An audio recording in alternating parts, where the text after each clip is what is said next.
अंशु राय जो कि एमपीएमसीसी वाराणसी से हैं, डायटिशियन हैं, वहाँ पे आई हैं। तो मैं अब सीधे उनके पास चलता हूँ। अंशु राय जी, आप प्लीज आगे बढ़ाएं।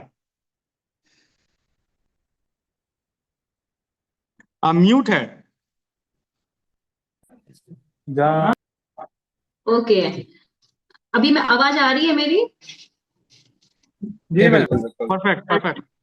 ओके ओके, बहुत बहुत धन्यवाद Prabhat ji, and thank you so much इतना अच्छा इंट्रोडक्शन देने के लिए और इतनी संक्षिप्त तरीके से सारी जानकारी हम सभी ऑडियंस के साथ साझा करने के लिए। खैर, जैसा कि आपने हम सभी दर्शन ग्रहण को सब बता ही दिया है मेरे बारे में, पर फिर भी मैं अपनी तरफ से मैं अपने आप को इंट्रोड्यूस करना चाहूंगी।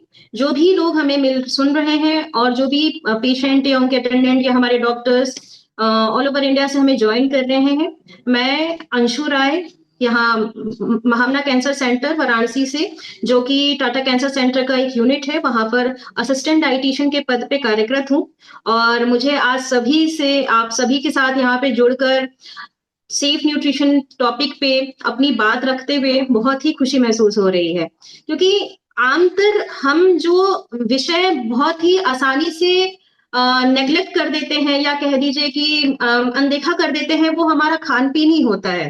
क्योंकि हमारे हिसाब से हम जो भी खा रहे हैं दैट इज ओके, जब तक हम बीमार ना हो जाएं। और तो इसी वजह से सबसे अनदेखा किया जाने वाला मेरे हिसाब से अगर विषय है तो वो हमारा खान पीन ही है, जिसके बारे में प्रभात जी ने अभी बहुत ही, जैसे मैंने पहले ही कहा, कि बहुत ही संक्षिप्त तरीके से बहुत ही बड़ी बात कही है। तो बहुत बहुत धन्यवाद सबसे पहले प्रभात जी आपका। इसके साथ ही गुड इवनिंग एवरीवन, एंड मैं आप सभी का यहाँ पर सपोर्ट ग्रुप मीटिंग में वेलकम करती हूँ, क्योंकि जैसा हम जानते हैं कि ये महीना हमारा लंग कैंसर अवेयरनेस जा रहा है, मंथ जा रहा है, जिसमें कोई भी डिजीज हो, it's not about cancer, it's not about दूसरी chronic illness, it's all about कि कोई भी डिजीज हो, उसमें हमारा सबसे मेजर फैक्टर जो काम करता है वो होता है डाइट। जो भी हमारी एक्सिलरीज इश्यूज हैं, लाइक लाइफस्टाइल मॉडिफिकेशन है, डाइट है, ये हमारा मेजर फैक्टर है जो हमारे रिकवरी में काम करता है। तो आज हम उसी विषय पे आपको कुछ जानकारी साझा करेंगे जो हमारे आम रोजमर्रा की लाइफ में यूज होता है, डे टू डे लाइफ में हम उसको यूज कर रहे होते हैं। तो हमें उसे करना कैसे है, कहीं हम गलत तो नहीं कर रहे हैं? तो इस चीज के बारे में मैं आपको अपनी तरफ से कुछ महत्वपूर्ण जानकारियां साझा करूंगी। और इसी के साथ मैं इस मीटिंग को स्टार्ट करते हुए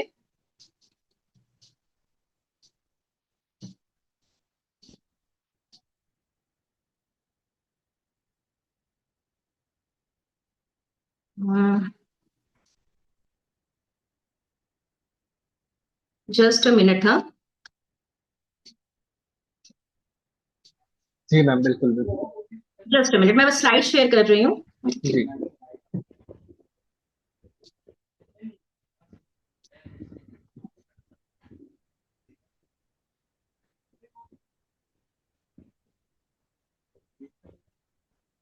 जैसे कि मेरे सर ने कहा कि आज का जो विषय है खान पान के मामले में, जो हम सबका पसंदीदा विषय है। तो मैं आपसे सभी से निवेदन करना चाहूंगा, अगर मेडिकल रिलेटेड कोई भी सवाल हो, जैसे दिमाग में कुछ भी चीजें आ रही हो, तो उसे आपको आपके चैट बॉक्स में डाल देना है। आप हिंदी, इंग्लिश या किसी भी लैंग्वेज का इस्तेमाल कर सकते हैं, जिससे कि हम आपके सवाल ले सके। आपका सवाल जरूरी है, सवाल किस तरीके से पूछा जा रहा है ये जरूरी नहीं है। हाँ, समय के अभाव में हम आपको बोलने का मौका जरूर नहीं दे पाएंगे, लेकिन हाँ जरूर हम आपका सवाल जरूर ले पाएंगे। तो कृपया करके इन जनरली जो भी आपके दिमाग में जो भी चीजें आ रही हो, सवाल के माध्यम से चैट बॉक्स में जरूर पूछिएगा। धन्यवाद मैम, प्लीज। थैंक यू रतन जी। इसी के साथ मैं अपने विषय को स्टार्ट करना चाहूंगी। जैसा कि हम सभी आज का विषय जानते हैं कि आज हम सभी यहाँ पर एकत्रित हुए हैं सेफ न्यूट्रिशन, जिसके अपने कुछ थीम्स हैं, फूड हाइजीन, सप्लीमेंट्स, और उसके द्वारा फैलाए गए कुछ हमारे समाज में भ्रम, उस विषय पे आज हम सभी यहाँ पर बात करने के लिए उपस्थित हैं। तो इसी विषय पे मैं आगे बढ़ते हुए सबसे पहले, जैसा कि मैंने पहले ही इस बात पे एक संज्ञान दिया था कि अभी ये जो महीना है हमारा लंग कैंसर अवेयरनेस मंथ के तौर पे मनाया जा रहा है। तो नेक्स्ट स्लाइड में बताना चाहूंगी what is lung cancer and what are the key factors. See, it's not about lung cancer. What is cancer? When we talk about कि कैंसर है क्या, किस बारे में, कैंसर को कैसे हम समझ सकते हैं, तो देखिए कैंसर ना एक तरह का एबनॉर्मल सेल ग्रोथ है, जो कि अगर मेलिग्नेंट नेचर में आ जाए तो वो एक, क्योंकि अगर कोई भी सेल अगर बहुत ही पार्टिकली फॉर्म में डिवाइड हो रहा है, एबनॉर्मली डिवाइड हो रहा है, तो वो एक ट्यूमर फॉर्म करेगा, एक जगह गुच्छे की तरह पे ट्यूमर फॉर्म करेगा, and that tumour when it gets into malignant form then it calls to be an cancer. तो अगर वो किसी भी स्पेसिफिक जगह पे हो रहा है तो वो उस स्पेसिफिक जगह का हम कैंसर कहते हैं. जैसे अगर लंग्स के सेल्स के साथ हो रहा है तो it is called lung cancer, जिसमें से इसके भी दो वेराइटीज हैं, non non small cell lung cancer and small cell lung cancer. Majority of time हमें non small cell lung cancer देखने को मिलता है. और सबसे कह सकते हैं बहुत ही दुविधाजनक बात है ये, लेकिन इट इज वेरी कॉमन कि लंग कैंसर में आपको मेट्स मिलना बहुत आसान हो जाता है, मतलब इसके फैलने के चांसेस बहुत आसान होते हैं. ये फैल के आपके ब्रेन तक जा सकता है, बोन्स तक जा सकता है, लिवर तक फैल सकता है. तो ये अपने आप में एक बहुत ही बड़ी बीमारी है, जिसे हमें कैसे बचना है, कैसे हम बच सकते हैं उसके विषय में, और अगर हम इससे ग्रसित हो भी चुके हैं तो आने वाले समय में लाइन ऑफ ट्रीटमेंट हमारा क्या होगा, उस विषय में, हमारा पोषण कैसा रहना चाहिए उस विषय में हम बात करेंगे. तो what is the primary risk factor, ये होता कैसे? तो देखिए अभी तक तो 90 हमें प्राइमरी रिस्क फैक्टर यही मिला है कि smoking is one of the major cause. Smoking हमारा one of the major cause है, that is first line smoking हो, सेकंड लाइन स्मोकिंग हो, लेकिन smoking is the one of the major cause जिसकी वजह से लंग कैंसर डिटेक्ट किया गया है. इसके अलावा हमारा pollution one of the major cause में आ रहा है.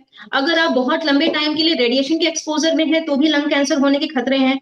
And some are the other common factors जो अभी रिसर्चेस चल रहे हैं, लेकिन एज सच अभी उसका तथाकथित अगर उसको मैं कहूं कि यही रीजन हो सकता है तो उस पर बोलना अभी मेरे लिए ठीक नहीं होगा. तो खैर, इसके साथ ही बढ़ते हैं अपने विषय की तरफ कि व्हाट इज सेफ न्यूट्रिशन. उससे पहले हमें जानना पड़ेगा कि what is nutrition. When we talk about nutrition, तो what is nutrition? So see, जैसा कि आप स्लाइड में भी देख रहे हैं कि उसमें मेंशन है कि it is a process by which organism get used to use food. So कोई भी किसी भी प्रकार से हमारे शरीर को ऊर्जा प्रदान करने के लिए, शरीर की रिकवरी के लिए, शरीर के भलन पोषण के लिए, अगर किसी भी तरीके से कोई भी माइक्रोन्यूट्रिएंट या माइक्रोन्यूट्रिएंट जा रहा है, उस पूरे प्रोसेस को हम न्यूट्रिशन कहते हैं. तो न्यूट्रिशन मीन्स खाना पीना नहीं होता, न्यूट्रिशन एक प्रोसेस है. न्यूट्रिएंट जो होता है वो हमारा खाना पीना होता है, जैसे हम कार्बोहाइड्रेट है, फैट है, प्रोटीन है, ये हमारा माइक्रोन्यूट्रिएंट होता है, और विटामिन और मिनरल्स जो होते हैं वो हमारे माइक्रोन्यूट्रिएंट होते हैं. तो मैक्रोन्यूट्रिएंट्स का काम क्या है? हमारी बॉडी को बिल्डअप करना, हमारी बॉडी को एनर्जी प्रोवाइड करना, हमारी बॉडी का एनर्जी सोर्स बन के रहना. माइक्रोन्यूट्रिएंट का काम क्या है? जो हमारी विटामिन और मिनरल्स हैं उनका काम है हमारी बोन्स को बनाना, हमारी इम्यूनिटी को अच्छा रखना. तो ये सारी चीजें मिलकर हमारे बॉडी को बनाने में, स्वस्थ रखने में और रोग प्रतिरोधक क्षमता बनाए रखने में मदद करते हैं, ताकि हम किसी भी तरीके की बीमारी से लड़ सकें. तो इसीलिए जरूरी, पहले सेफ न्यूट्रिशन समझने से ज्यादा जरूरी है कि न्यूट्रिशन क्या है उसके विषय में बात किया जाए. तो अभी जैसे मैंने बताया कि जो न्यूट्रिएंट होते हैं हमारे, वो बहुत सारी तरीके से हमारे शरीर को बनाए रखने में, उसको स्टेबल करने में काम करते हैं. तो उसी तरह से ये बताया जाता है कि जो आपकी क्वालिटी ऑफ लाइफ है, क्वालिटी ऑफ लाइफ का कहने का मतलब है यहाँ पे कि आपकी जो जीवन शैली है उसको हमारा खाना पीना किस तरीके से अफेक्ट कर सकता है.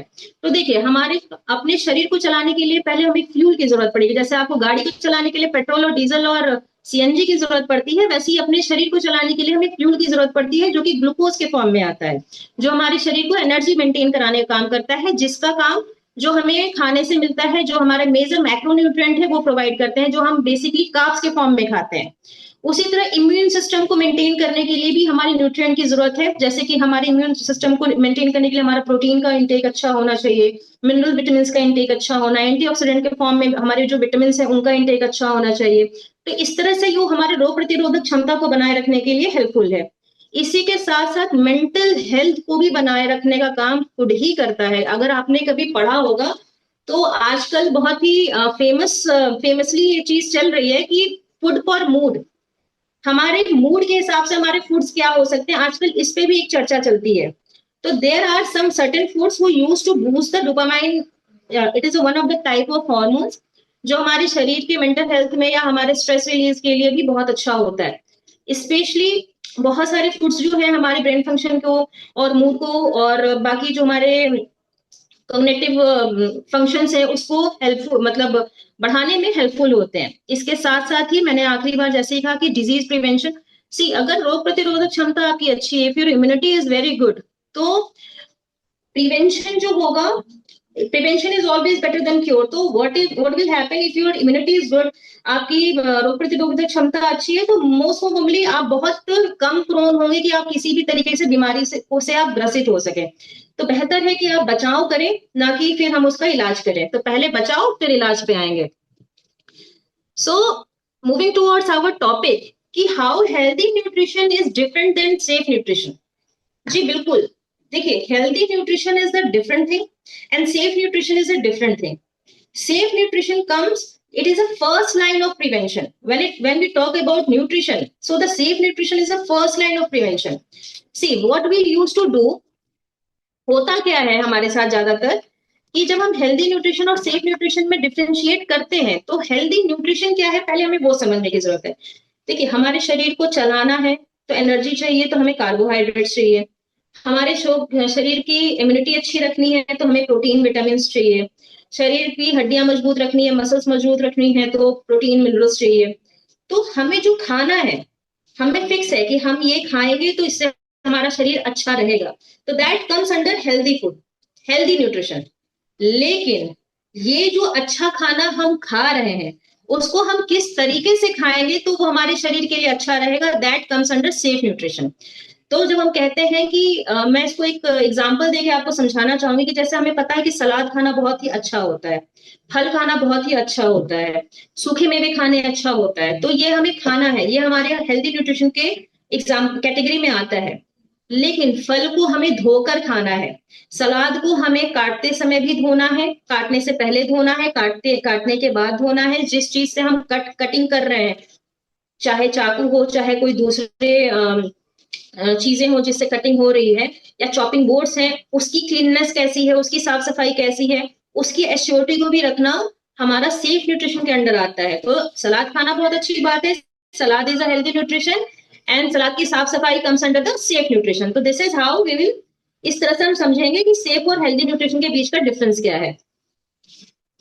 तो when we come under the safe nutrition, we used to categorize it under 3 sections, that is food hygiene first, food safety second, and food handling। 3 sections में डिवाइड होता है जब हम सेफ न्यूट्रिशन पे बात करते हैं। तो व्हेन इट कम्स टू, जब हम बात कर रहे हैं फूड हाइजीन की, तो जैसा आप नाम ही देख रहे हो कि फूड हाइजीन नाम से ही अपने आप को बता रहा है कि जो भी हम खाना खा रहे हैं उसकी साफ सफाई के विषय में हम बात कर रहे हैं। तो पहला ही जैसे मैंने बोला कि क्यों ये जरूरी है हमारे खाने पीने में, जो भी फूड हाइजीन वाला पार्ट है, फूड का हाइजीनिक होना क्यों जरूरी है। तो देखिए इट इज एसेंशियल पार्ट, बहुत ही जरूरी है। अगर किसी भी इंफेक्शन से हमें बचना है तो सबसे जरूरी है कि हमारा खाना पीना बहुत सफाई से हो। हम रोटी खाते हैं, हम रोटी को खाते हैं, हमें पता है वो गेहूं आटे से बन रही है, गेहूं के आटे से बन रही है, बाजरे के आटे से बन रही है, रागी के बन रही है, वो एक अलग बात हो गया। वो बन किसी भी मिलेट्स या उसके हमारे वीट के आटे से ही बन रही है, आटे से बन रही है। लेकिन अब आटे की सफाई अगर अच्छी नहीं है, आप आटा ले आया और आपने उसको ऐसी ओपन में रख दिया, तो इट विल गेट कंटामिनेटेड। उसमें बैक्टीरिया का, फंगस का, पैरासाइट का ग्रोथ होना बहुत कॉमन है। उसके बाद अगर आपने उसको एज इट इज यूटिलाइज कर लिया तो आपका उसी वजह से फूड पॉइजनिंग का होना बहुत कॉमन है। तो साफ सफाई बहुत जरूरी हो जाती है किसी भी चीज को लेने से। हम ये कहेंगे मैंने रोटी खाई और मुझे फूड पॉइजनिंग हो गई, no it is not true, ऐसा नहीं होता। फूड पॉइजनिंग होने का रीजन ही रहा होगा कि साफ सफाई वहां मेंटेन नहीं हुई होगी। तो इसीलिए आपके लिए फूड हाइजीन बहुत जरूरी हो जाता है किसी भी तरीके की इन्फेक्शन से आपको बचने के लिए। तो this is why food hygiene matters. अभी ये सिर्फ फूड हाइजीन के मैटर में नहीं है, how we will make sure कि फूड हाइजीन हम मेंटेन कर रहे हैं, फूड हाइजीन हम मेंटेन कैसे करेंगे, ये हमारा सबसे बड़ा विषय होता है।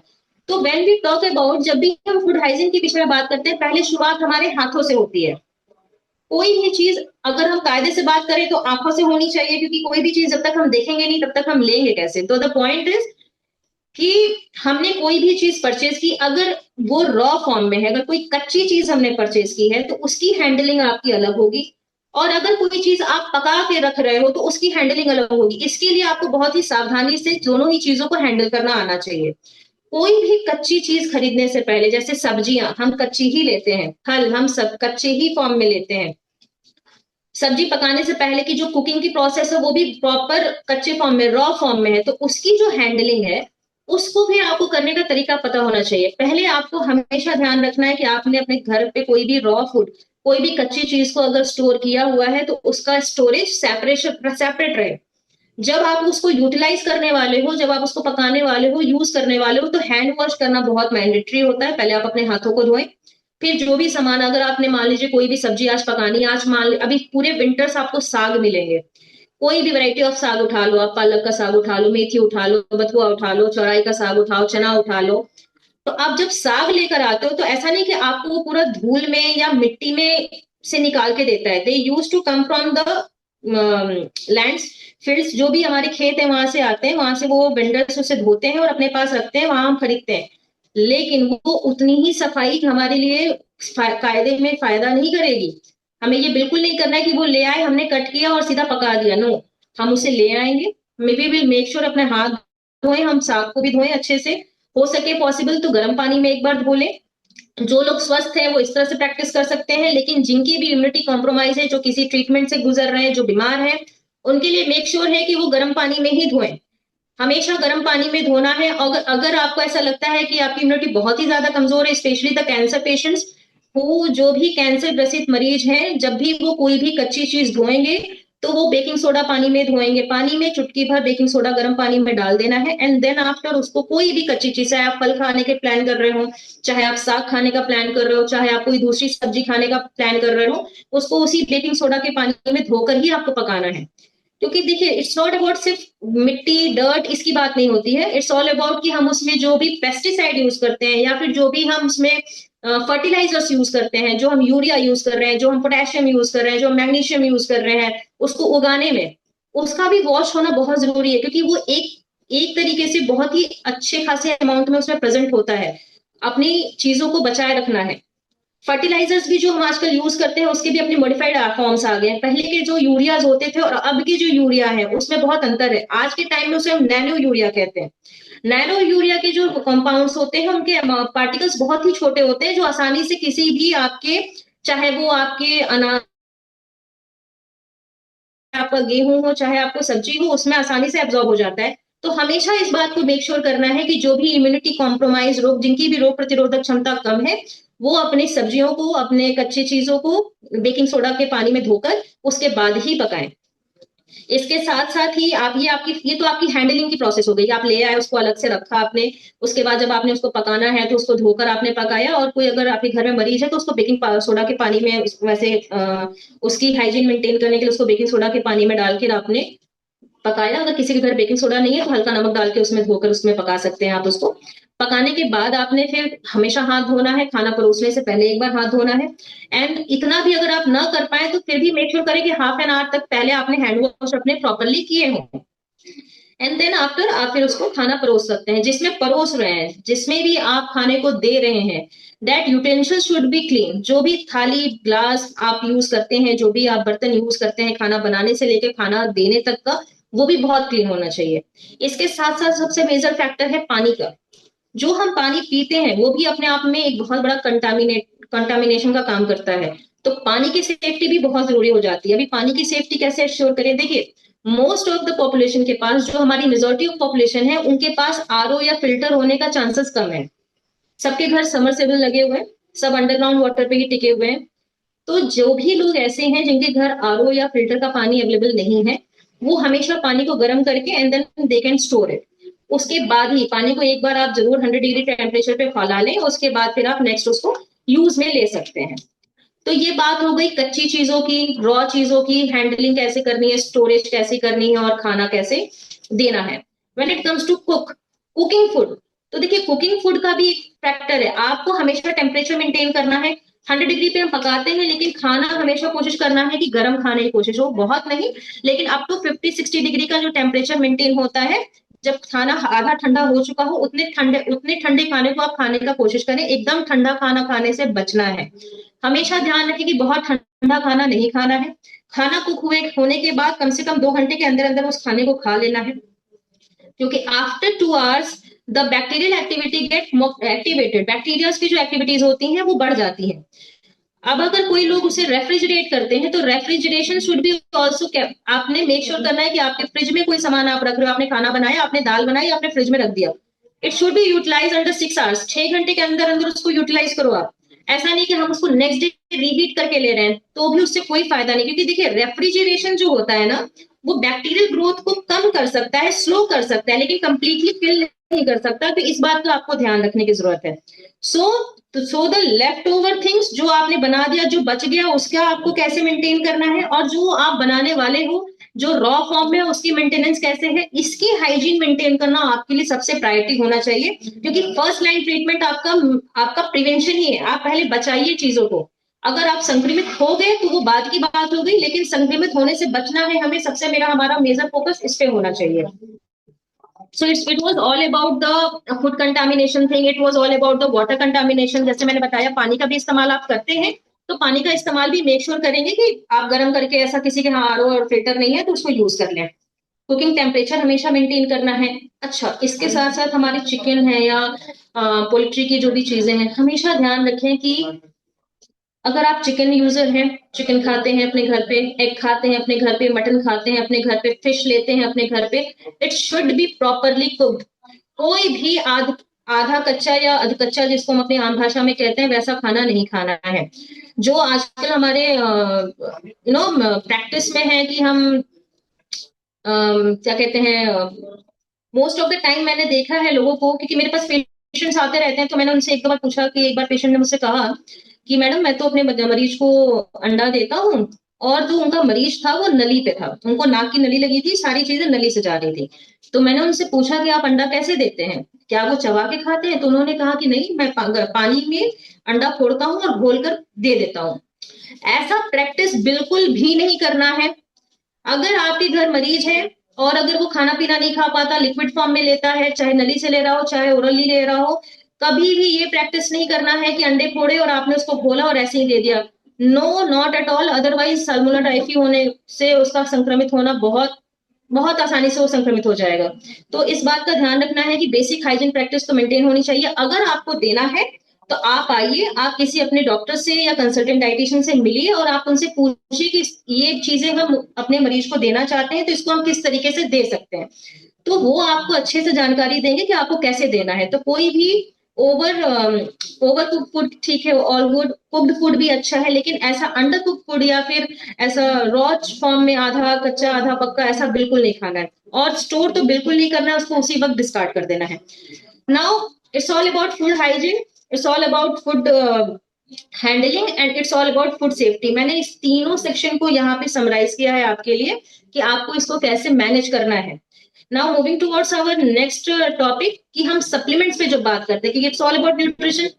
खाना क्या है, कैसे है, सेफ न्यूट्रिशन क्या होता है, हेल्दी न्यूट्रिशन क्या होता है, खाने की सफाई कैसे रखनी है, खाने की हैंडलिंग कैसे करनी है, खाने को हमें यूज कैसे करना है, स्टोर कैसे करना है, लेफ्ट ओवर्स को डिस्कार्ड कैसे करना है। तो इस रिगार्डिंग अभी हमने जानकारी ली है।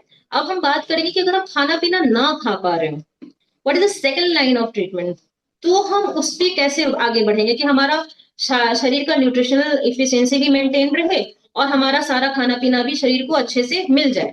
तो उस फॉर्म में जब हम आगे बढ़ते हैं तो उसी को हम कहते हैं supplements. It is why it is called supplements, because if you can not take food, अगर आप खाना किसी भी कारणवश नहीं खा पा रहे हैं तो आपको एक तरीके का कह लेते हैं मील रिप्लेसमेंट जो हम प्लान करते हैं, दैट इज कॉल्ड सप्लीमेंट्स। अभी सप्लीमेंट्स क्या है, तो व्हाट आर न्यूट्रिशन सप्लीमेंट्स? तो हमने जैसा कहा ना, कभी कभी आप आते हैं तो हम कहते हैं कि आपको प्रोटीन पाउडर एक ऑनलाइन किया है। कभी कभी कोई मरीज नहीं समझ पाते हैं तो उन्हें ये भी समझाते हैं कि, या खुद ही वो कह देते हैं कि मैडम हमारे बहुत कमजोरी लग रही है, हम खाना नहीं खा पा रहे हैं, हम कैसे अपने जीवन शैली में आगे बढ़े, हम ना खड़े हो पा रहे हैं ना कोई काम कर पा रहे हैं खुद से अपना। तो हमें कोई ताकत का पाउडर लिख दीजिए, ताकत का कैप्सूल लिख दीजिए, कोई सिरप लिख दीजिए जिससे हमें थोड़ी ताकत आ जाए। तो उस वक्त हम जो भी चीजें प्लान करते हैं उनको एडिशनल सपोर्ट देने के लिए, ताकि बॉडी को उससे उनकी ताकत बनी रहे, उनकी रोग प्रतिरोधक क्षमता बनी रहे, तो उसको हम सप्लीमेंट्स कहते हैं, that is called nutritional supplements. It can be in form of protein powders. It can be in form of capsules. They are various form of nutritional supplements जो आपको आपके डॉक्टर्स या डाइटिशियंस प्रिस्क्राइब करते हैं. So when it comes to supplements की when are they needed, as I said कि जब भी हम फर्स्ट लाइन ट्रीटमेंट के थ्रू जैसे हम न्यूट्रिशन नहीं ले पा रहे हैं, खाना नहीं खा पा रहे हैं, तो दीज आर द अल्टरनेटिव्स. ऐसा बिल्कुल नहीं करना है कि इस अल्टरनेटिव को ही हमें अपना फर्स्ट लाइन ट्रीटमेंट कर लेना है.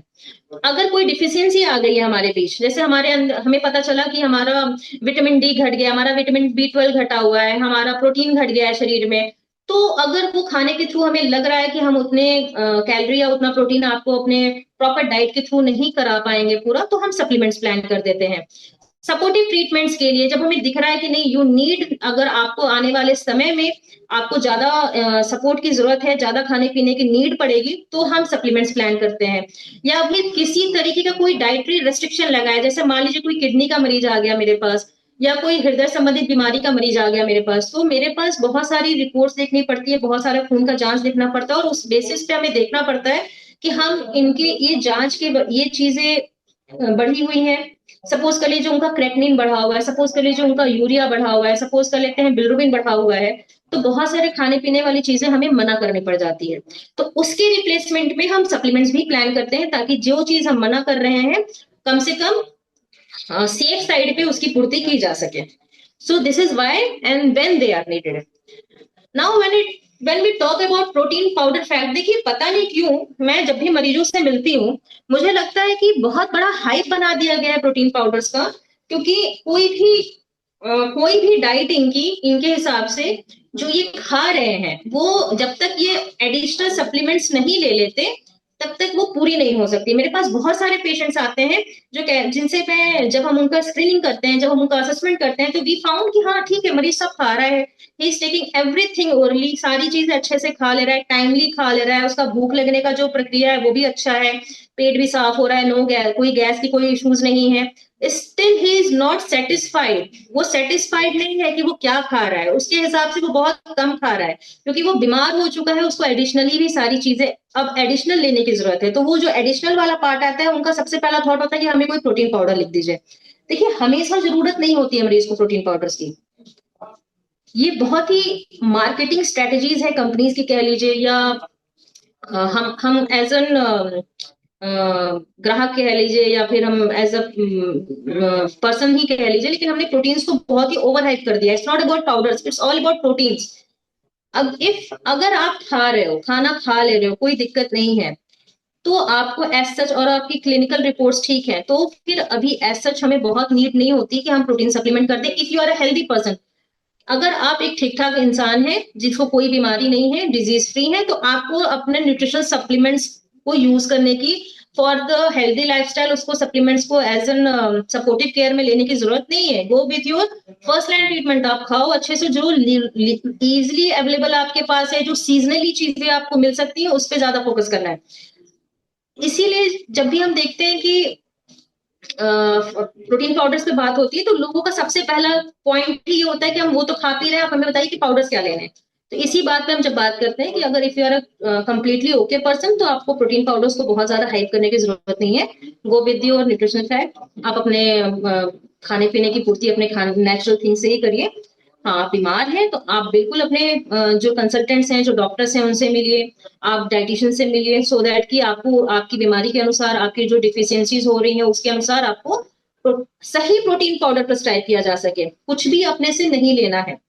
सो protein powders, when we talk about powders, तो it comes under whey, soy, casein, P, अभी तो बहुत सारा आ गया. नाउ भी मार्केट में हमारे पास पोटैटोज प्रोटीन पाउडर्स भी आ रहे हैं.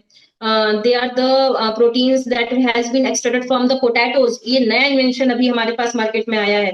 तो दे आर वेरियस थिंग्स जो हम अपने पेशेंट्स को उसके अकॉर्डिंग देखते हैं कि उसको क्या नीड है, उस बेसिस पर उसको प्रिस्क्राइब करते हैं. तो जनरली अगर आप लॉस ऑफ लो एपेटाइट है, उसकी वजह से आपका खाना पीना नहीं हो पा रहा है, तो फिर हमें बॉडी की खाने पीने की पूर्ति के लिए हम पाउडर्स को यूज कर सकते हैं.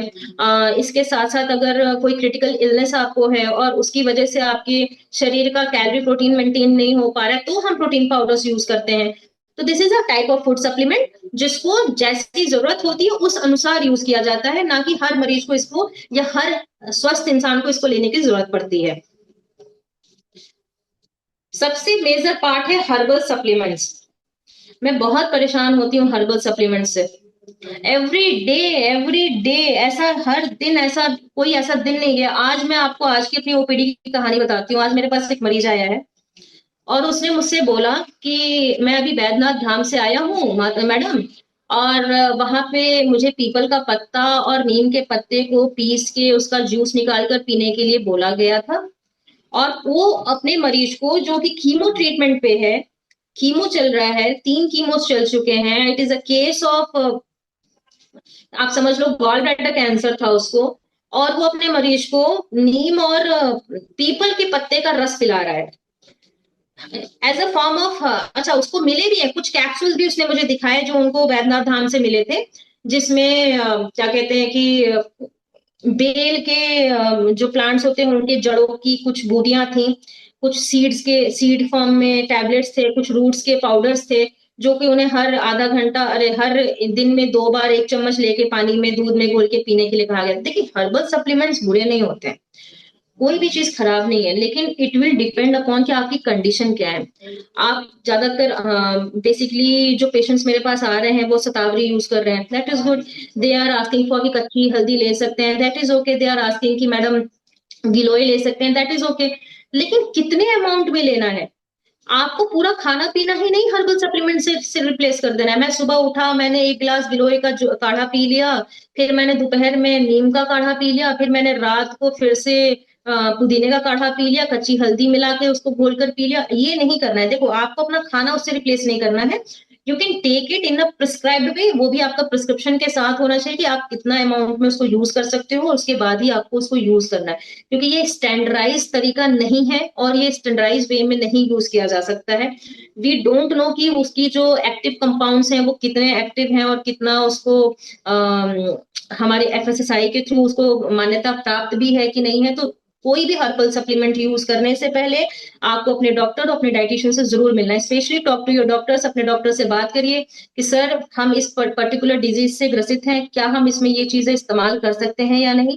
अगर उनकी तरफ से प्रॉपर वो प्रिस्क्रिप्शन देते हैं कि नहीं आप ये इस्तेमाल कर सकते हैं, इस वे में इस्तेमाल कर सकते हैं, तो ही करिए, अदरवाइज नहीं करना है, क्योंकि आपके मेडिसिन के साथ भी इनका एक ड्रग हर्बल सप्लीमेंट्स का इंटरेक्शन होता है जो आपके अगेंस्ट जा सकता है। तो ऐसा प्रैक्टिस बिल्कुल भी नहीं लेना है। बिना किसी प्रैक्टिस, बिना किसी प्रिस्क्रिप्शन के हर्बल सप्लीमेंट्स का यूज नहीं करना है। जस्ट बिकॉज वो गूगल पे आपने पढ़ लिया था, जस्ट बिकॉज आपने उसको यूट्यूब पे देख लिया था, जस्ट बिकॉज आपने इंस्टाग्राम की एक रील शेयर करी तो उसमें बाबा जी ने कहा कि इसको पीजिए और इससे आप ठीक हो जाएंगे, तो ऐसी कोई भी, ऐसी किसी भी जानकारी के उसमें नहीं आना है, और आपको इस तरह की चीजों को प्रैक्टिस में लेने से बचना है। जैसा कि मैं अपने नेक्स्ट स्लाइड में यही बात करने वाली थी कि is it safe to use herbal supplements. See, अभी भी मैंने कहा कि हमेशा ये सेफ वे में नहीं। अभी आप पीपल का पत्ता पियोगे तो आप कहाँ से सेफ हो जाओगे? वी डोंट नो कि पीपल के पत्ते से क्या मिल रहा है ना? तो सबसे जरूरी चीज है कि लेना है कि नहीं लेना है, पहले प्रिस्क्रिप्शन आना चाहिए। कितना लेना है उसका जरूरत ध्यान रखना चाहिए, और आपको कब लेना है ये भी ध्यान रखना है। तो इस सारी चीजों के लिए आपको सबसे पहले अपने डॉक्टर से मिलना है, क्योंकि जो भी चीजें बनाई जा रही हैं आजकल उसका वो पता नहीं कितनी साफ सफाई से बनाई जा रही है, कोई एक्टिव कंटामिनेशन उसमें ना हो। उसमें जो भी चीजें सपोर्टिव केयर में यूज हो रहे हैं, जैसे मान लीजिए कोई चीज गिलोय की बन रही है, उसके साथ कुछ और भी चीजें उसमें डाल दी उन्होंने फॉर प्रिजर्वेशन, प्रिजर्वेटिव फैक्टर्स के लिए, एसिडिटी मेंटेन करने के लिए, तो वो कितनी कारगर होगी उसको ध्यान में रखने के लिए आपने इस बात का ध्यान रखना है कि इसको इस बेसिस पे ही रखा यूज किया जाए जब तक वो पेशेंट उसको यूज ना करने, मतलब डॉक्टर आपको प्रिस्क्राइब ना कर दे। अपने से इसे बिल्कुल भी अपने प्रैक्टिस में नहीं लेना है। तो यही मैं बताना चाह रही थी कि सेल्फ मेडिकेशन जो हम स्टार्ट कर देते हैं वो बहुत डेंजरस हो जाता है। कि मैंने खुद से ही पढ़ लिया था, कुछ लोगों ने अपने खुद से ही पढ़ लिया कि दूध नहीं देना है, दूध बंद कर दिया, उसके जगह कच्ची हल्दी उबाल के पिला रहे हैं। How it will be beneficial? ये कैसे कोई भी कच्ची हल्दी दूध का बराबरी कैसे कर सकता है? द पॉइंट इज दिस, आप बिल्कुल दीजिए, लेकिन बिना पूछे खुद से चीजें शुरू नहीं करनी है अगर आप बीमार हैं या आपके घर पे कोई बीमार इंसान है तो। So now we will move toward myths and facts. सबसे फनी और सबसे मुझे लगता है बढ़िया चीज अगर अब हम जा रहे हैं डिस्कस करने, तो वो है मिथ्स और उसके रिगार्डिंग के फैक्ट्स। क्योंकि आए दिन मैंने भी बोला ना, पीपल पत्ता, नीम पत्ता और पता नहीं क्या क्या आजकल मैं सुन रही हूँ, वो मैं सुनती हूँ और मैं सोचती हूँ कि इस तरह की प्रैक्टिसेस अभी हमारी डे टू डे लाइफ में क्यों चल रही हैं, और कोई भी इसको ऐसे ही एज इट इज कैसे प्रिस्क्राइब कर दे रहा है। कुछ बेसिक मिथ्स हम आपसे डिस्कस करेंगे जो हम अपने डे टू डे लाइफ में सुन रहे हैं। देखिए, पहला सप्लीमेंट्स यही है कि supplements cures diseases. No, not at all. कोई भी supplement, whether it is protein powder, whether it is herbal supplement, वो आपकी बीमारी को मतलब कि क्योर नहीं कर सकता है। वो हाँ, कुछ हद तक आपकी डिफिशियंसीज को क्योर कर सकता है। कुछ हद तक आप, जैसे आपके अंदर आयरन की कमी हो गई है, आपके अंदर प्रोटीन की कमी हो गई है, तो उसको बढ़ाने में आपकी मदद कर सकता है, लेकिन उसको पूरी तरीके से खत्म नहीं कर सकता है। Next is natural herbal mean safe. No, not at all. Again I am telling you, कोई भी नेचुरल चीज आप उठे, एलोवेरा अपने घर पे लगा रखा है, आपने एलोवेरा काटा, उसका जूस बनाकर मिक्सी में पी गए, तो सेफ है? अरे, it is full of contamination. ऐसा बिल्कुल नहीं करना है। तो नेचुरल और herbal doesn't mean it is safe.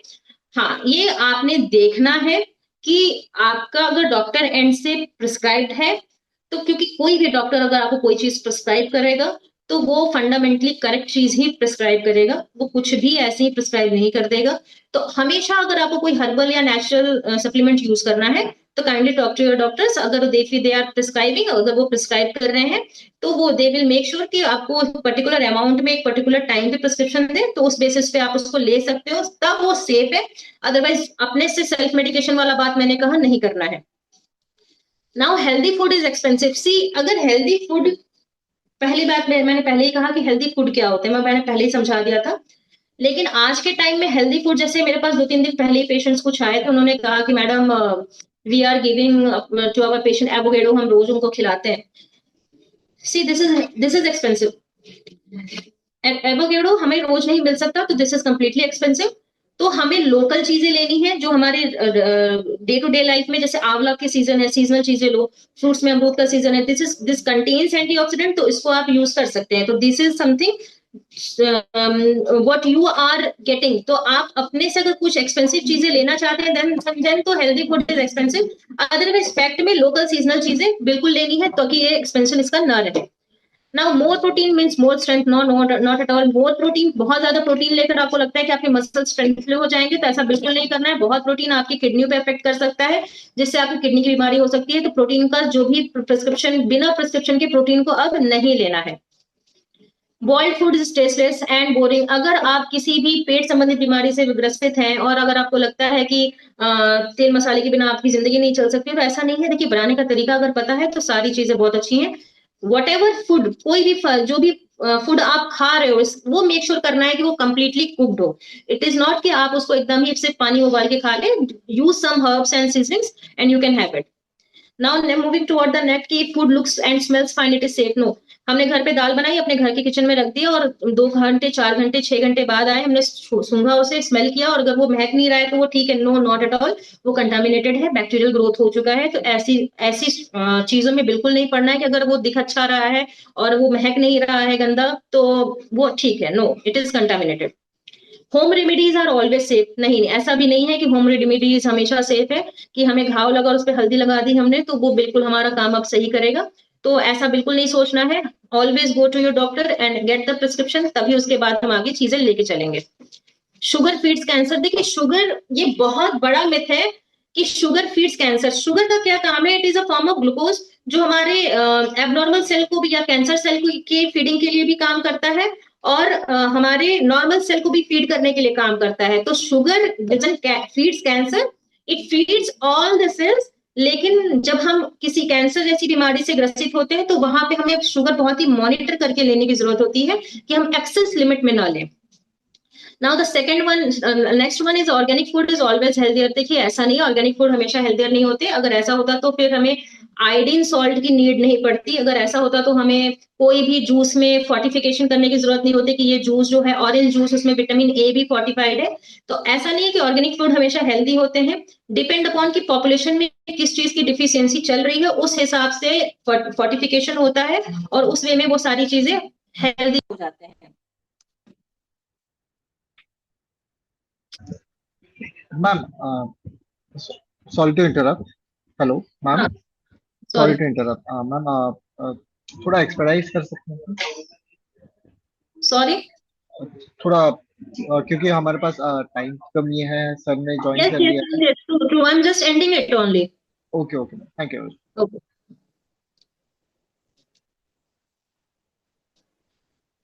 See, this is the most important myth what we are facing every day, that X increase cholesterol too much. See, X didn't increase cholesterol. X have cholesterol. X में cholesterol जरूर होते हैं, लेकिन वो cholesterol बढ़ाता नहीं है. ऐसा बिल्कुल नहीं है. It is good source of protein and vitamins. तो टेक इट इन लिमिट वे, कम खा, मतलब आप एक लिमिटेड वे में जब उसका कंजप्शन करते हैं तो उससे आपका कोलेस्ट्रॉल नहीं बढ़ता है. Second thing, dal causes gas too, so the patient should avoid it.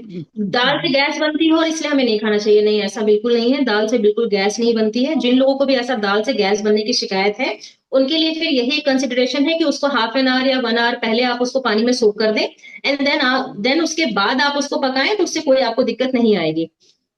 And I will summarize this PPT with 2 myths, that bananas are bad for cold and cough and health, and milk causes mucus. देखिए, ये दोनों ही बातें गलत है. ना ही दूध से आपको कफ बनेगा, ना ही आपका कफ बढ़ेगा, और ना ही केला खाने से ऐसा होता है. ये दोनों ही मिथ है. आप इसको सेफ साइड पे ले सकते हैं, लेकिन इन केस आपको ऐसा फील होता है कि नहीं, मैंने जब से इसको लिया है इसके बाद से ये चीजें बहुत बढ़ी हैं, तो आप उसकी क्वांटिटी कम कर देखिए. उसको बंद कर देंगे ना आप खाना, तो भी ऐसा नहीं कि म्यूकस बनना बंद हो जाएगा या फिर कफ नहीं बनेगा. वो बनेगा, लेकिन उसकी कंजप्शन अगर आपकी बॉडी को बेनिफिट करती है तो आप उसको ले सकते हैं, क्योंकि ऐसा मिल्क लेने से या केला खाने से बिल्कुल भी गैस, बिल्कुल भी म्यूकस या कोई भी कफ की प्रॉब्लम नहीं होती है. Thank you.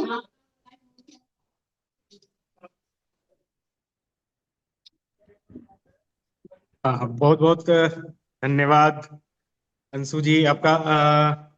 आपने जिस तरह से मैं विस्तार से आपने बताया है, मुझे जी लगता जी है कि यहाँ पे जितने लोग हम लोग जुड़े हुए हैं वो सब अच्छे से इनको फॉलो करेंगे. और सबका एक ही निकला है कि कोई भी चीज जो है वो बगैर डॉक्टर से पूछे हुए, खास करके कैंसर जैसे बीमारी में नहीं करना चाहिए.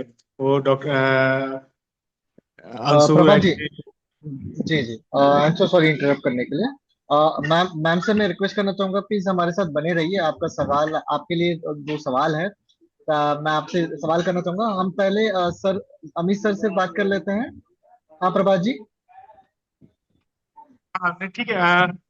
अभी डॉक्टर अमित जुड़े हैं ना? हाँ यार. जी जी जी जी जी, प्लीज. तो आप क्या आप सवाल ले लेंगे, देख लेंगे एक बार. जी, मैं देख लेता हूँ, देख लेता हूँ. आप देख लो ना. जी जी, ठीक. अब तो हो गया ना. नहीं, अभी है कुछ देर. आप ठीक है, आप कीजिए. कितना देर आपका लगेगा? जी, अ, अमित सर, आप है लाइन पे? हाँ हाँ बिल्कुल. जी sir, thank you very much for joining us.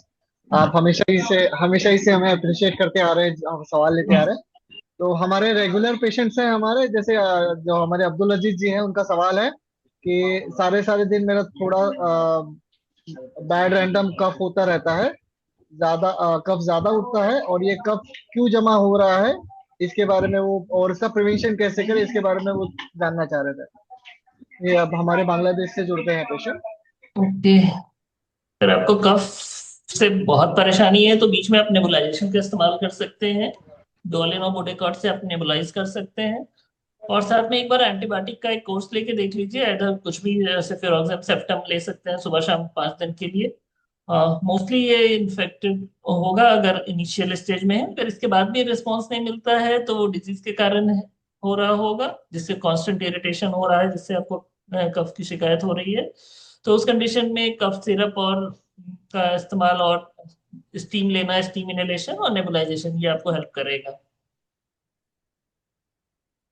Ji sir, next सवाल है दुर्गा मेहता जी का. उनका नाम, myself Durga Mehta from Mumbai. I was diagnosed with the squamous lung cancer carcinoma, ROS1 mutation on 3rd Feb 25. Initially, chemotherapy was given and stopped it after having severe allergic reaction. Hereafter, crizotinib capsule 250 mg twice a day was started from April 25, continued till date. Size of mass had reduced to 0.3, उन्होंने detail दिया है, 0.3 into 3.7 into 3.5 centimeter from to 9 into 8 into 9.5. However, in a recent PET scan, it was 4 into 4.5 into 5 with some SUX max update for 44. I wanted to know if the crizotinib is working effectively and should I continue and wait next PET scan. Sir आपके लिए क्या कहना चाहिए? अगर आपको बहुत दिक्कत नहीं हो रही है, कोई तकलीफ नहीं है, तो उस कंडीशन में अभी आप फिजियोथेरेपी कंटिन्यू करते रहिए। क्योंकि जो थोड़ा सा चेंज हुआ है ये कभी कभी हो सकता है। और एक ये कहेंगे कि अगर 3.5 से 4.5 हुआ है, बहुत ही मिनिमल चेंज है, तो आप एक रिपीट स्कैन थोड़ा जल्दी अगले 2 महीने में ही या 1.5 से 2 महीने बाद एक रिपीट स्कैन करके देख सकते हैं। अगर उसमें भी लगता है प्रोग्रेशन हो रहा है तो ट्रीटमेंट चेंज करने की जरूरत है। या बीच में अगर आपको कोई भी सिम्टम आ रहा है, खांसी हो रही है या कोई भी और तकलीफ हो रही है, तो उस कंडीशन में फिर ट्रीटमेंट चेंज करने की जरूरत रहेगी। बट अदरवाइज अभी आप आराम से फिजियोथेरेपी कंटिन्यू करिए। अभी इसको एग्जैक्टली प्रोग्रेशन कहना अभी सही नहीं होगा। जी सर। नेक्स्ट। नेक्स्ट सवाल है विवेकानंद उपाध्याय जी का। वो कह रहे हैं, उनका case number 11F2024 22474। thoracic oncology sir. Patient is a 56-year-old male suffering from the non-small cell lung cancer carcinoma, and osmotic medicine is ongoing. Sir, I am suffering from weakness in a body, also vomiting. Sir, what things should I improve? Energy and digestion. देखिए, weakness और vomiting का persistent हो रहा है तो आप डोमेस्टल tablet या tablet सुबह शाम ले लें, ताकि आपका वॉमिटिंग कंट्रोल रहे। और बीच में आप डाइजिन सिरप या म्यूकेन जेल भी ले सकते हैं, वो गैस्ट्राइटिस थोड़ा कम करेगा। वीकनेस के लिए कॉन्स्टेंटली आप इलेक्ट्रल पाउडर या चीनी नमक पानी कुछ भी आप ले सकते हो, जो आपको थोड़ा हेल्प करेगा। और ये कोशिश करें कि हर 2-3 घंटे पे कुछ ना कुछ खाते रहें। डाइट को मेंटेन करना बहुत जरूरी रहेगा आपके कंडीशन में। तो अगर वो रहता है तो वीकनेस का पार्ट भी बेटर रहेगा। और एक बार ब्लड टेस्ट देख लें कि ऐसा तो नहीं कि सोडियम आपका पहले से कुछ कम हुआ है या नहीं। कभी कभी सोडियम कम होने की वजह से भी वीकनेस ज्यादा हो सकता है, तो फिर उसमें ऐसे कंडीशन में नमक बढ़ाने की जरूरत रहेगी। नेक्स्ट। जी सर। कृष्णा कुमार जी का सवाल है, I am a lung cancer patient with a metastatic. I have been given crizotinib after 6 purchase. It is a medication become ineffective, and lorlatinib 50 mg has been prescribed. I have 23 capsule crizotinib to 50। अरे बाप रे, ये तो उन्होंने किसी को देने की बात की है। आई एम सो या ठीक है, सॉरी। आप जब भी ओपीडी जाए वहां पे आप दे दीजिए, वहां ओपीडी से वो सर्कुलेट हो जाएगा। जी जी। ठीक। सर नेक्स्ट सवाल है रवि कुमार जी का। उन्होंने कहा 18F25 सीरीज है, 704 उनका केस नंबर है। Current treatment is crizotinib 250 mg। उनका 3 दिन से रनी नोज है, माइल्ड कफ है, क्या करना चाहिए? एडवाइस चाहिए उनको। अगर रनिंग नोज और कफ अगर इम्प्रूव नहीं हो रहा है तो आप एजिथ्रल टैबलेट ले लीजिए 500 mg एक बार 3 दिन के लिए। और एक सेट्रिजिन, लिवोसेट्रिजिन 5 mg डेली, वो भी 5 डेज के लिए ले लें। और बाकी गार्गल और स्टीम का इस्तेमाल करें, इससे रिकवर हो जाएगा। अगर बहुत परेशानी लग रही है तो क्रिजोटिनिब 1 या 2 दिन के लिए आप होल्ड कर सकते हैं और एंटीबायोटिक कंटिन्यू रख सकते हैं। सर क्या ये कंटिन्यू हमें एंटीबायोटिक रखना है या फिर कुछ दिनों के लिए ही ये रखना है? 3 दिनों के लिए, एजिथ्रल बताया 3 दिन के लिए। Okay sir.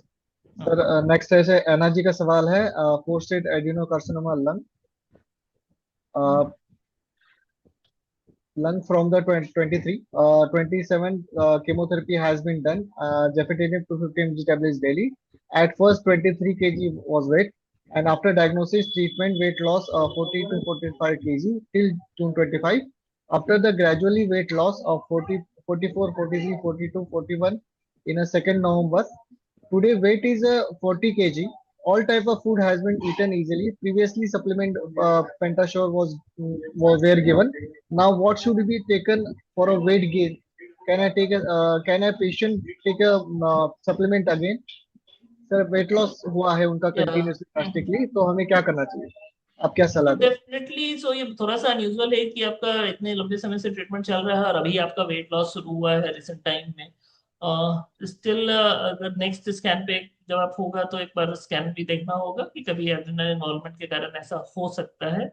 बट आप अपने डाइट्स को तो एटलीस्ट अभी इंप्रूव करें, क्योंकि आपको कोई सिम्टम नहीं है, कोई दिक्कत नहीं है, तो डेफिनेटली डाइट के अलावा आप सप्लीमेंट ले सकते हो। बट हाँ, पहला चीज है आप अपना डाइट को ही इम्प्रूव और अच्छा करें। अगर उसके बाद आप चाहते हैं तो you can take protein supplement, वो बिल्कुल एब्सोल्युटली नेसेसरी नहीं है। अगर आप अच्छे से खा रहे हैं तो दैट इज सफिशिएंट एनफ। पर ठीक है, अगर वेट लॉस हो रहा है तो आप कुछ भी, अगर आपको पेटाशोर सूट करता है, you can take it, no issues with that. जी सर। लास्ट सवाल है प्रदीप भगत जी का। पॉजिटिव सेरेटिनी 450 lorlatinib 100 mg। Previously drug was currently is तो उनका पहले लॉर्ला चल रहा था, सेरेटिनिब चल रहा था, और अभी करंटली पेम कार्बो साइकिल डन हुआ है। केमो से वीकनेस ज्यादा हो रहा है, इम्यूनो के लिए PD-L1 टेस्ट भी किया जा सकता है सर। केमो से बेटर इम्यूनो हो सकता है क्या sir, please advice. Sir immuno और केमो में उनका या कंफ्यूजन है, डेफिनेटली टारगेटेड गोल। आपके कंडीशन में इम्यूनोथेरेपी अच्छा काम नहीं करेगा। एल पॉजिटिव डिजीज है तो कभी भी अगर कोई ड्राइवर म्यूटेशन होता है तो वहाँ इम्यूनोथेरेपी काम नहीं करता है अच्छा। तो अभी कीमोथेरेपी ही बेस्ट रहेगा। जो वीकनेस हो रहा है कीमोथेरेपी से, ठीक है कम डोज में ही दिया गया है बट स्टिल आप डाइट पे और पानी अच्छे से ले, इलेक्ट्रॉल वगैरह ले सकते हैं जिससे वीकनेस इंप्रूव होगा। जनरली एक हफ्ते से 10 दिन के बाद थोड़ा आपको वीकनेस से इम्प्रूवमेंट आराम मिलेगा। जी सर, शालिनी जी का सवाल है, पेशेंट 85 ईयर ओल्ड, ट्रीटमेंट क्रेजोटिनिब चल रहा है, 1 वीक से पैरों में स्वेलिंग है, फीवर है और स्किन एलर्जी भी हुआ है, तो वो सजेशन चाहते हैं कि क्या कर सकते हैं। ये क्रिजोटिनिब का साइड इफेक्ट है कि पैरों में स्वेलिंग हो सकता है उससे, बट फीवर और स्किन एलर्जी भी है तो उस कंडीशन में आपका इन्फेक्शन होने की प्रोबेबिलिटी हो सकती है। अगर फीवर आ रहा है तो फिर आपको डेफिनेटली एक बार रूटीन ब्लड टेस्ट करा के देख लें कि WBC बहुत कम तो नहीं है, और एक एंटीबायोटिक्स स्टार्ट कर सकते हैं। डिपेंड कर रहा है कि फीवर ठंड के साथ आ रही है या नहीं, तो उस कंडीशन में मलेरिया और डेंगू का भी टेस्ट करा लेंगे। और राइट नाउ आप सेप्टम एंटीबायोटिक 500 mg सुबह शाम 3 दिन के लिए या 3 दिन के लिए ले लें, और पैरासीटामोल। स्किन एलर्जी के लिए सेट्रिजिन ले सकते हैं डेली एक बार, और 5 दिन के लिए। और पैर के स्वेलिंग के लिए रात में सोते समय पैर को ऊंचा करके सोएं, पैर के नीचे तकिया या गद्दा रख लें, सुबह तक स्वेलिंग कम हो जाएगा। अभी बस इतना ही करें। और स्टॉकिंग्स पहन सकते हैं, लंबे मोजे, अगर चलना फिरना है तो उससे भी स्वेलिंग कम रहेगा। आई जी think sir, so. Thank you very much sir. Sir एक लास्ट सवाल, ऐसा इनडायरेक्टली एक सवाल है कि सर यूजुअली डाइट का, लंग कैंसर के जो पेशेंट्स होते हैं, जब अगर वो अपना ट्रीटमेंट ले रहे हैं तो डाइट की वजह से आपका प्लानिंग में चेंजेस होता है क्या, या फिर वो पेशेंट का वेट वगैरह की वजह से आपके प्लानिंग में चेंजेस होते हैं क्या। डेफिनेटली अगर वेट बहुत ज्यादा चेंज हो रहा है तो उनका डोज उस हिसाब से घटता कम किया जाता है या बढ़ाया जाता है जैसा भी चेंजेस आ रहा है। और डाइट बहुत ही इंपॉर्टेंट होता है क्योंकि सारे कीमोथेरेपी की टॉक्सिटी उसी पे निर्भर करती है। जब तक आप अच्छे से खाना नहीं ले रहे हैं तो सारा प्रॉब्लम होने की प्रोबेबिलिटी और बढ़ जाती है। तो इस तरह का कभी भी कोई चेंज आता है तो डेफिनेटली आपको डिस्कस OPD में बताना है, उस हिसाब से चेंजेस किया जाएगा। और डाइट हमेशा चूंकि कीमो चलता है तो उस समय डाइट कम हो जाता है क्योंकि कीमो के अपने भी साइड इफेक्ट्स होते हैं। तो कोशिश यही करना है कि हर थोड़ी देर पे फ्रीक्वेंट फीडिंग्स स्मॉल अमाउंट में ही ले रहे हैं, हर 2 से 3 घंटे पे कुछ ना कुछ खाने की कोशिश करते रहें ताकि आपका एडिक्वेट कैलोरी मेंटेन रहे। जी sir, thank you very much sir, thank you. ये हमारे अमित सर जी थे जो हमें अप्रिशिएट करने के लिए हमेशा आते हैं, और मैं तहे दिल से शुक्रिया अदा करता हूँ सर आपका। आपके लिए ओके, और कोई सवाल नहीं है sir, thank you, thank you for thank you. Joining. Thank Sir, you, I Ramesh ji, have Dr. also Ami. some questions, sir. Hello. हाँ, Hello. रमेश सिंह जी आपको बोलने का मौका नहीं दे पाएंगे, I am so sorry. Sir, Ranjan ji, I've dropped my questions in chat box. You didn't ask. Last minute, on last minute. Not a last minute, sir. Earlier I have dropped that also, sir. Please check. वो थोड़ा diet का मेरा confusion था yes yes sir. Sir, diet वाला question diet वाले ma'am देंगे ना आपको, टेंशन मत लीजिए, ठीक है। अच्छा, diet okay ma'am, okay okay. Thank you very much. हाँ, प्रभा जी, आप मैम से जुड़े, अंशु मैम जुड़े हुए हैं क्या अभी भी। अंशु मैम सुन जी पा रहे हैं मुझे। जी जी जी मैम, डाइट रिलेटेड क्वेश्चन आ गए हैं, तो जी। आई विल रिक्वेस्ट कि आप डाइट रिलेटेड क्वेश्चन में एक एक पढ़ते जाता हूँ। क्या आपको दिखाई दे रहा है मैम, या तो आप पढ़ना चाहेंगे।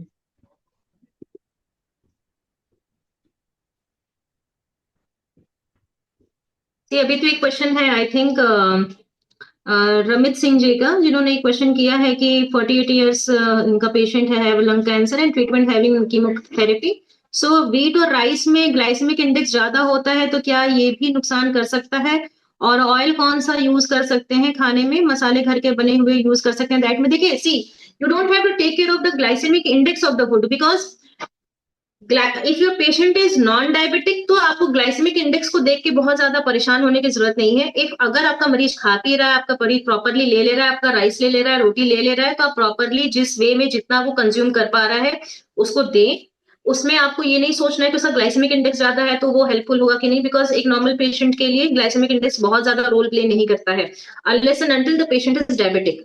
एंड सेकेंडली, घर का बना आप साफ सफाई से कंटेन किया हुआ, अगर घर के मसाले भी हैं ठीक है, अगर एयर टाइट कंटेनर में है तो आप उसको यूज कर सकते हैं, उसमें कोई दिक्कत नहीं है। ऑयल जनरली हम मस्टर्ड यूज करते हैं, मस्टर्ड ही करें, बिकॉज ऑलिव ऑयल या सैफ ऑयल का जो हमारा हीटिंग पॉइंट होता है वो बहुत ज्यादा होता है, तो वो हमारे नॉर्मल कुकिंग ऑयल्स नहीं है, वो सैलेड या उसके ड्रेसिंग्स के लिए है, तो वो आप कुकिंग के लिए नहीं इस्तेमाल कर सकते। सरसों तेल सबसे बढ़िया है, आप उसी में उसको यूज करें, एक कम अमाउंट में, जो हम जनरली अपने लिए जितना सरसों तेल खाने के लिए इस्तेमाल करते हैं उससे कम अमाउंट में आप मरीज के लिए उसमें खाना बना के दे सकते हैं। तो आप बिल्कुल ये सारी चीजें कर सकते हैं जिस वे में भी आप चाहें, बस वही ग्लाइसेमिक इंडेक्स वाले पार्ट को लेके आपको बहुत ज्यादा कॉन्शियस नहीं होना है रमित जी। मैम ये तो सर के लिए सवाल किया था, लेकिन फिर भी मैं आपसे पूछना चाहूंगा। एक ये ऑस्मोटेनिक का केस है, वीकनेस है बॉडी में, वोमिटिंग भी हो रहा है, एनर्जी और डाइजेशन का इशू है। तो ऐसे पेशेंट्स को अपना एनर्जी बढ़ाने के लिए आप क्या डाइट या फिर कुछ ऐसा रेगुलर अपना घरेलू उपाय सजेस्ट करना चाहेंगे जिससे वो अपना घर पे ही अब इम्प्रूव कर सके? जी देखिए, सबसे मेजर इशू अभी इनके साथ ना, इनको वोमिटिंग का बताया है इन्होंने कि अभी इनको उल्टी हो रहा है, ठीक है। तो इन केस ऑफ जब भी ऐसा कोई इशू आ जाता है कि कोई सिम्टम्स हमें दिख रहे हैं, कोई लक्षण हमें दिख रहा है, तो हमें बहुत ही सिम्टोमेटिक लेके चलनी है चीजों को। आप घर पे ऐसे देसी नुस्खा के तौर पे देखिए, वोमिटिंग ऐसी कोई देसी नुस्खा नहीं है जो उसको रोक देगा। जनरली जो भी देसी नुस्खा आप इस्तेमाल करेंगे उससे आपको उल्टी नहीं रुकने वाला, माइट भी वो थोड़ा सा आपको सूदिंग इफेक्ट फील कराए।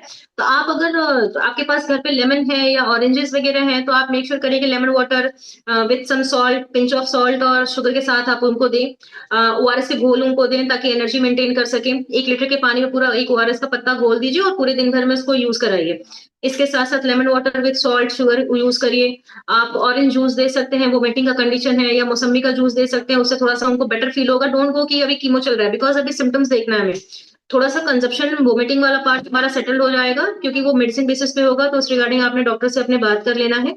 जब वो सेटल्ड हो जाएगा तो भी जो भी हमारे रेस्ट्रिक्टेड फ्रूट्स फूड आइटम्स है उसको हम एज इट इज रेस्ट्रिक्शन में डालेंगे, क्योंकि अभी सिम्टोमेटिक है। तो बिल्कुल आप ऑरेंज जूस, मौसमी का जूस है, ओआरएस वाटर है, घर पे दाल सूप वगैरह बनाकर आप इनको, स्पेशली मूंग दाल का ही सूप दीजिएगा, ऐसा अरहर का या दूसरे दालों का सूप ना दे। इसके साथ साथ वेज सूप वगैरह दे सकते हैं, मेक श्योर करें। अभी देखिए बहुत सारा वेज सूप तो नहीं सूट करेगा, लेकिन go with some tomato soup and all, तो वो थोड़ा सा सूदिंग लगेगा, उनको टेस्ट में भी ठीक लगेगा और उनके वोमिटिंग में भी हेल्पफुल होगा।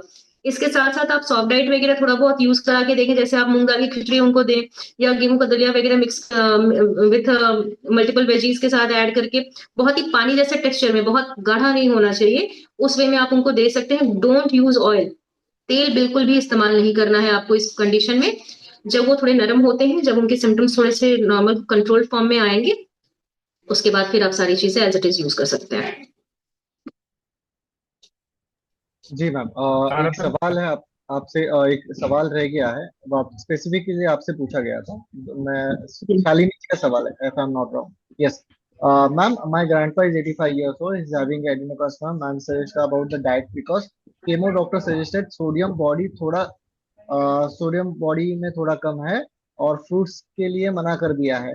Ma'am now days grandpa is irritating about the NS लेने के लिए, और मैम इन दिनों वो सिर्फ 2 टाइम खाना, दाल रोटी और शाम को मौसमी सॉरी मौसमी मोस्टली आलू सब्जी खाते हैं।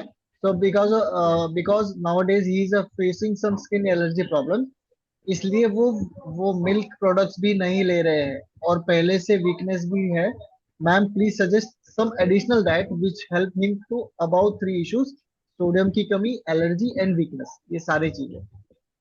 ओके सी शालिनी, अभी जो आपने मुझसे क्वेश्चन किया है कि एलर्जी की वजह से वो मिल्क भी नहीं ले रहे हैं, पहली चीज तो मैं इस पे आपको बताना चाहूंगी कि he is not allergic with milk, वो दूध की वजह से एलर्जिक नहीं है, स्किन एलर्जीज है, तो उसमें आप मिल्क दे सकते हैं, उससे उनकी इरिटेबिलिटी नहीं बढ़ेगी। स्किन एलर्जीज या उसकी जो इरिटेबिलिटी प्रॉब्लम होती है या इसमें इरिटेशन होगा, वो मिल्क की वजह से नहीं बढ़ेगा। Milk is completely safe for in skin allergy issues, आप बिल्कुल दे सकते हैं। अभी मैंने अपने स्लाइड्स में भी ये बात कहा था कि म्यूकस कफ और दूसरी चीजों से खाने का लेना देना नहीं है।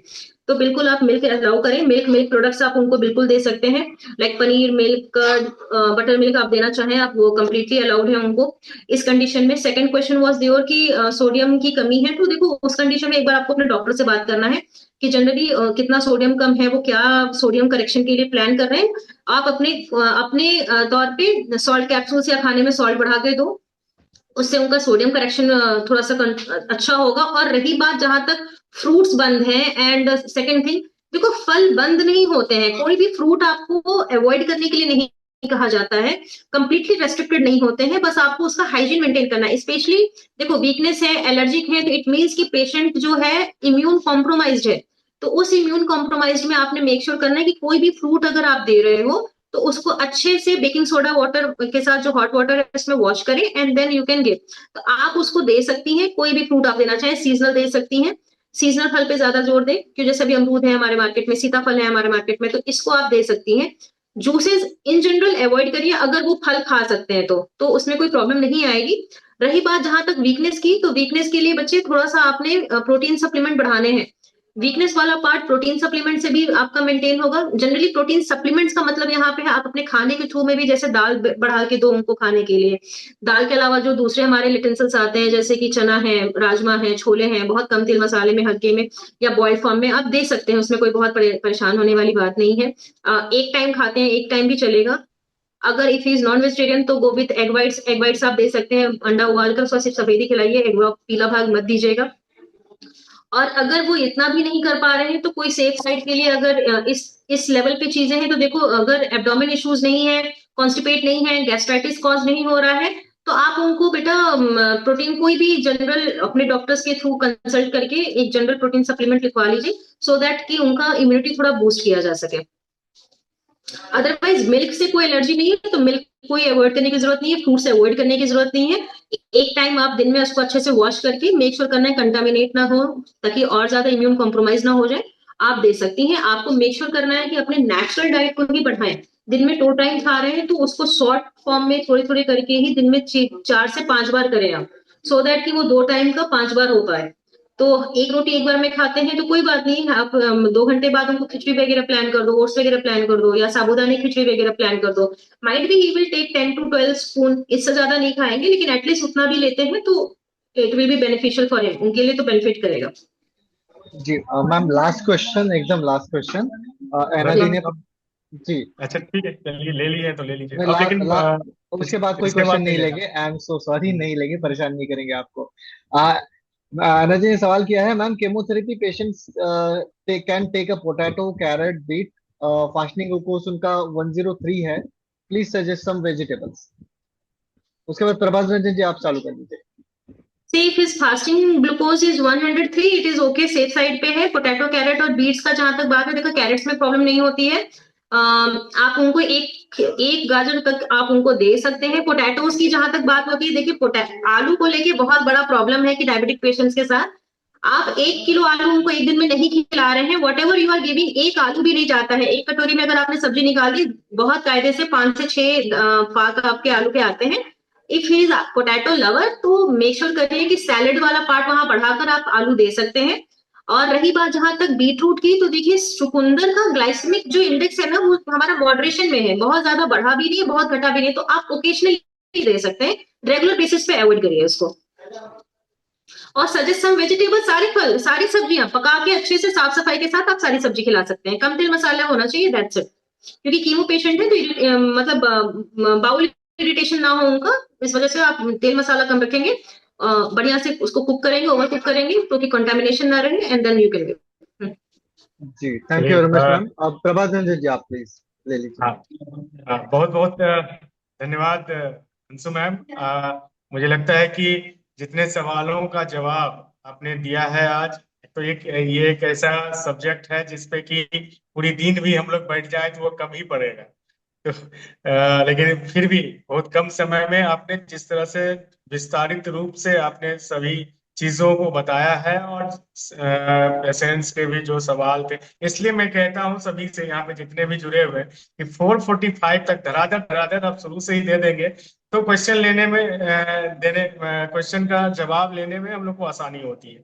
5 बजे के 4:45 के बाद से थोड़ा सा फिर दिक्कत हो जाता है, क्योंकि सभी डॉक्टर्स जो हैं सबको भी अपना अपना ओपीडी छोड़ के वो आती है। मैम भी यहाँ अपना ओपीडी से यहाँ पे अभी इतना समय, फिर भी मैम बहुत समय दिया। इसके लिए मैम आपको बहुत बहुत धन्यवाद और आभार व्यक्त करते हैं अपने लंग कनेक्ट इंडिया फाउंडेशन की तरफ से। आप लोग की तरह ही आप जो सपोर्ट हम लोग को मिलता है, इससे ही हम लोग का हौसला अफजाई होता है।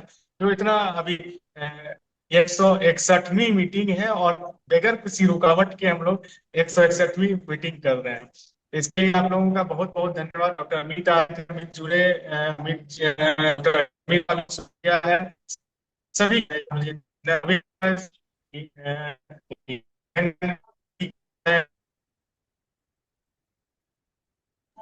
शायद से नेटवर्क इशू है ना।